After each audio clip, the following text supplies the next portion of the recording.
நான் சமூக ஆர்வலர் ஆனந்த் என்கின்ற செல்ல ஆனந்தமாலை. இந்த பதிவு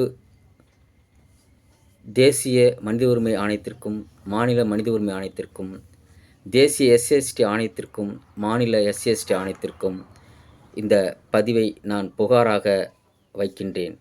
இதையே புகாராக ஏற்று மாநில தேசிய ஆணையமும், தேசிய தலித் ஆணையமும், மாநில தலித் ஆணையமும், தேசிய எஸ்சிஎஸ்டி ஆணையமும், மாநில எஸ்சிஎஸ்டி ஆணையமும் நடவடிக்கை எடுக்குமாறு மிக தாழ்மையுடன் கேட்டுக்கொள்கின்றேன்.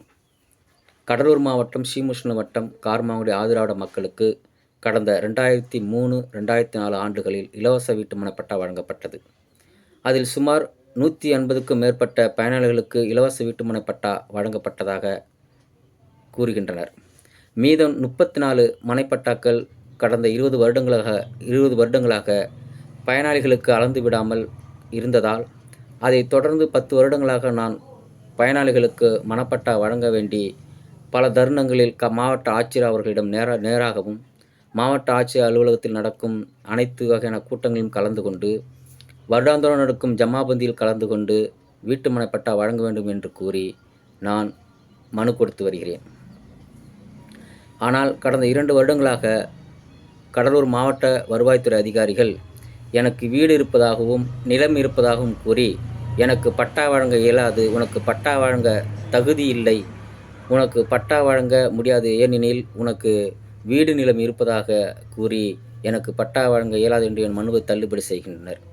நான் அது தொடர்பாகவும் எனக்கு பட்டா வழங்க இயலாது என்றால் எனக்கு வீடு நிலம் இருக்கிறது என்கின்றீர்களே, அதை அளந்து அத்து காட்டுங்கள் என்று பலமுறை மாவட்ட ஆட்சியர் நிர்வாகத்திற்கு, வருவாய்த்துறை அதிகாரிகளுக்கும் கடிதம் போட்டும் மனுக்கள் கொடுத்தும் எந்த பதிலும் வரவில்லை. இதனால் மன உளைச்சலான நான் கடந்த 25/8/2025 அன்று குடிசை போட்டு குடிபுகும் விழா அறிவித்து, இது தொடர்பாக அனைத்து வருவாய்த்துறை அதிகாரிகளுக்கும், மாவட்ட ஆட்சியர் அவர்களுக்கும், மாவட்ட காவல் கண்காணிப்பாளர் அவர்களுக்கும் இந்த அறிக்கையை நோட்டீஸாக தயார் செய்து அதை அவர்களுக்கு தெரியப்படுத்தினேன். அவர்கள் என்னை கூப்பிட்டு அழைத்து எதுவும் பேசவில்லை. ஆனால் நான் குடிசை போட்டு குடிபுகும் விழா அறிவித்த அந்த நாளன்று குடிபுகும் நேரத்தில் கார்மாங்குடி வருவாய்த்துறை அதிகாரிகள் VAO ஜெயக்குமார் அவர்களும், உதவியாளர் ஷீலா அவர்களும் 50க்கும் மேற்பட்ட ஒரு கலவரவாதிகளை அழைத்து வந்து, ஒரு குண்டரை, பச்சை துண்டு போட்ட ஒரு குண்டரை அழைத்து வந்து கலவரம் செய்தனர். அந்த பச்சை துண்டு போட்ட குண்டர் யார் என்று வருவாய்த்துறை அதிகாரிகளுக்கு தெரியும். சம்பந்தப்பட்ட அதிகாரிகளுக்கு நான் அதை புகார் மனுவில் தெரியப்படுத்துகின்றேன், அவர் பெயர் யார் என்று. ஸோ என்னுடைய கோரிக்கையானது, ஒன்று எனக்கு பட்டா கொடுங்கள், இல்லையென்றால் நீங்கள் எனக்கு வீடு நிலம் இருப்பதாக கூறுகிறீர்களே, அதை அளந்து அத்து காட்டுங்கள் என்று 2 கோரிக்கை மட்டும்தான் என்னுடைய கோரிக்கை. ஆக இதை வருவாய்த்துறை அதிகாரிகள் எந்த நடவடிக்கையும் எடுக்காமல் பொத்தாம் பொதுவாக உனக்கு வீட்டிற்கு நிலம் இருக்குது என்று கூறியதனால் நான் மன உளைச்சலுக்கு ஆளாகி அந்த குடிசை போட்டு குடும்ப விழா அறிவிக்க வேண்டிய அவசியத்துக்கு தள்ளப்பட்டேன் அதிகாரிகளால். ஆனால் அவர்கள் அன்றும் ஒரு கலவரத்தை உருவாக்கி என்னை அராஜகமாக பேசி, என் குடும்பத்தினர் அராஜகமாக பேசி, என் மீது தாக்குதல் நடத்தி, நான் போட்ட குடிசையை இடித்து, என்னை அசிங்கமாக பேசி, கொலை மிரட்டல் விடுத்து, மது வாங்கி கொடுத்து சில கலவரவாதிகளை தூண்டிவிட்டு கேவலமாக பேச வைத்து, அந்த பச்சை துண்டு போட்ட குண்டரை வைத்து கொலை மிரட்டல் விடுத்து வருவாய்த்துறை அதிகாரிகள் கலவரம் செய்தனர். ஆனால் வருவாய்த்துறை ஒரு கடிதம் எனக்கு அனுப்புகிறார்கள். நான் குடிசை போட்டு குடிபுகும் விழா நாளன்று சட்ட ஒழுங்கை ஏற்படுத்தும் வகையில் உருவாகிவிடும் என்ற அச்சத்தில் நாங்கள் காவல்துறை வைத்து நாங்கள் அதுபோல் நடந்து கொண்டோம் என்று கூறுகின்றார்கள். சட்ட ஒழுங்கு என்றால் என்ன? மாவட்ட ஆட்சியரை நான் கேட்கின்றேன். ஜாதி கலவரமாக நான் ஏற்படுத்தினேன்? இன்னொரு சாதிக்கு பிரச்சனை அங்கே நடந்துச்சு? இல்லை நான் பட்டா கேட்டு நடுத்தரில் வந்து ஏதாவது ரோட்டில் நின்று போராட்டம் பண்ணனா பொதுமக்களுக்கு இடையூறா? இல்லை சாலை மறியல் செய்ததுனா எந்த முன்ன அனுமதியும் இல்லாமல்? அப்போ நான் ஏதாவது அங்கே ஒரு பெரிய நான் ஒரு 100 பேரை திரட்டி வச்சுக்கிட்டு ஏதாவது பிரச்சனை பண்ணணுன்னா, என்னுடைய சைடில் ஒரு 6 பேர், நான், என் மனைவி, என் குழந்தை, என்னோட சகோதரி, 2 சமூக ஆர்வலர்கள், 2 அரசியல் தலைவர்கள், அவர்கள் அழைத்து வந்து ஜனநாயக அடிப்படையில் நான் அந்த குடிசை போட்டு குடிபுகும் விழாவை அறிவித்திருந்தேன்.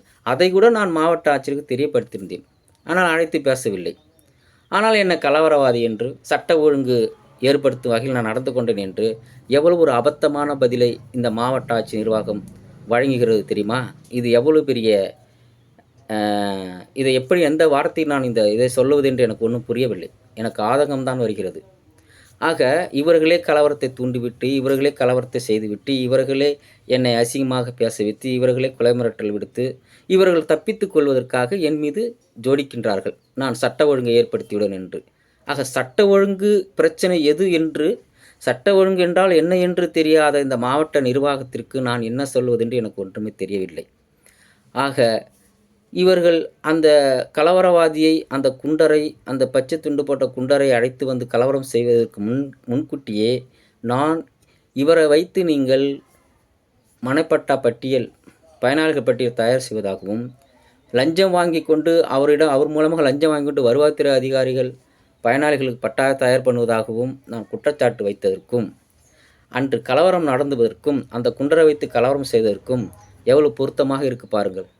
அப்போ வருவாய்த்துறை திட்டமிட்டே லஞ்சம் வாங்கி கொண்ட வருவாய்த்துறை தனக்கு சாதகமாக எனக்கு எதிரியான, அதாவது அவருக்கும் எனக்கும் கடந்த 5 வருடங்களாக பல பிரச்சனைகள், பலவாறு அவருக்கும் எனக்கு பிரச்சனை நடந்திருக்கிறது, அடித்தரல் நடந்திருக்கிறது, என் வீட்டை அடித்து நொறுக்கிறார்கள், வேறு பிரச்சனை பொது விஷயங்களில் நான் இப்போ மனுக்கள் போடும்போதெல்லாம் அவர் என்னை பலமுறை தாக்கியிருக்கிறார், குடும்ப விஷயத்திலும் வந்து தாக்கியிருக்கிறார். அப்போ அது போன்ற நபரை இவர் அழைத்து வந்து உள்ளே இறக்கி வருவாய்த்துறை அதிகாரிகள் கலவரம் செய்துவிட்டு நான் சட்ட ஒழுங்கு ஏற்படுத்தி விடும் வகையில் இருந்ததனால் நாங்கள் கலவரம் செய்தோம், நாங்கள் மது வாங்கி கூட திட்ட வைத்தோம், நாங்கள் கேவலமாக பேச வைத்தோம், உன்னை அசிங்கமாக பேச வைத்தோம், உன்னை கொலை மிரட்டல் விடுக்க செய்தோம் அப்படின்னு தன்னுடைய பணியாக அவர்கள் தலையாய பணியாக மாவட்ட நிர்வாகம் கூறுகிறது. இது எவ்வளோ ஒரு அபத்தமான பதில், இது எவ்வளோ ஒரு அலட்சியமான பதில். நான் என் உரிமைக்காக போராடுவது தப்பா? நான் என்னுடைய வாழ்வாதார பிரச்சனைக்காக போராடுவது தப்பா? நான் மக்களுக்காக போராடுவது தப்பா? 25 வருஷமாக மனப்பட்ட கொடுக்காது ஏன் தப்பா? உங்கள் தப்பா? மக்கள் தப்பா? எங்கே இருக்குது தப்பு? நீங்கள் செய்கிற திருட்டுத்தனத்துக்கு, நீங்கள் செய்கிற லஞ்ச லாப நிலையத்துக்கு நான் வந்து தண்டனை அனுப்பி வைக்கணுமா? எங்கேயோ மழை பெய்ய வந்ததில் இடிவர கதையெல்லாம் இருக்குது. ஆக வருவாய்த்துறை அதிகாரிகள் தான் லஞ்சம் வாங்கியது வெளியில் தெரியக்கூடாது என்பதற்காக ஆனந்தன் என்கின்ற சமூக ஆர்வலரை இந்த குண்டரை வைத்து தான் தாக்க முடியும், இந்த குண்டரை வைத்தான் ஒடுக்க முடியும், இந்த பச்சை துண்டு போட்ட இந்த குண்டரை வைத்துனா அவரை வந்து நாம் எதையும் துப்சம் செய்ய முடியும் அப்படிங்கிற எண்ணத்தில் ஒரு கீழ்த்தரமான சிந்தனையோடு, ஒரு வன்மத்தோடு, ஒரு வக்கிர புத்தியோடு இந்த மாவட்ட ஆட்சி நிர்வாகம் நடந்து கொண்டது. இதற்கு வீடியோ ஆதாரமும் நான் கொடுத்திருக்கின்றேன். இன்னும் ஒரு கேவலமான விஷயம் என்ன என்றால், சிதம்பரம் சார் ஆட்சியார் அவர்களுக்கு இதை நான் புகாராக கொடுத்த பிறகு அவர் விசாரணை செய்கிறார், சம்பந்தப்பட்ட அதிகாரிகள் அழைத்து விசாரணை செய்கிறார். அது தொடர்பாக எப்போ நடவடிக்கை எடுக்கப்படும் என்று கேட்டால் 2 மாதங்கள் ஆகும் என்கின்றார். ஒரு மனு கொடுத்தால் 30 நாட்களிலே அவர்களுக்கு தீர்வு கொடுக்க வேண்டும், ஏதோ ஒரு பதில் கொடுக்க வேண்டும். இன்று வந்திருக்கு இப்போ ஒரு பதில். இன்றைக்கி 18/2/2026 இன்று இப்போது ஒரு அரை மணி நேரத்துக்கு முன்னாடி ஒரு கடிதம் எனக்கு வந்திருக்கிறது. என்ன வந்திருக்குன்னா, நான் சொன்னது அங்கே வந்திருக்கு. நான் சட்ட ஒழுங்கை ஏற்படுத்தி விடுவேன் என்ற அச்சத்தில், பயத்தில் வருவாய்த்துறை அதிகாரிகள் நாங்கள் குண்டர்களை வைத்து 50க்கும் மேற்பட்ட கலவரவாதிகளை உள்ள நுழைத்து உங்களை தாக்க சொன்னோம், உங்கள் மீது உங்களை வந்து அசிங்கமாக பேச சொன்னோம் அப்படின்னு ஒரு பதில். அப்புறம் எனக்கு வீடு நிலம் இருக்குங்கிட்டு, வீடு நிலம் தான் அளந்து கொடுனா அதையும் அளந்து கொடுக்குறதில்ல. ஆக ஏதோ ஒரு திட்டமிடலோடு, இதே ஒரு சதி செயலோடு, யாருடைய ஒரு ஆலோசனைப்படி இந்த மாவட்ட வருவாய்த்துறை அதிகாரிகள் இப்படி நடந்து கொள்வது எவ்வளவு பெரிய அபத்தமானது.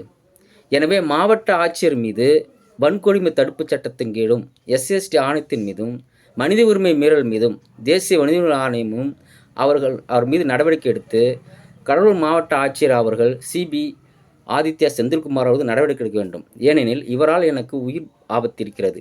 ஏனென்றால் இவருக்கு பலமுறை நான் புகார் மனு கொடுத்தும் தொடர்ந்து என்னை தனிநபர் தாக்குதல் செய்து குண்டர்களையே விட்டு இவரே பின்னின்று நடத்துவதற்கு இதுவே சாட்சியாக இருப்பது என்று கூறி நான் இதுவே என்னுடைய இந்த பதிவையே புகாராக ஏற்று மாநில தேசிய மனித உரிமை ஆணையமும் SST ஆணையமும் நடவடிக்கை எடுக்க வேண்டும் என்று கூறி நான் தாழ்மையுடன் கேட்டுக்கொள்கிறேன். நன்றி.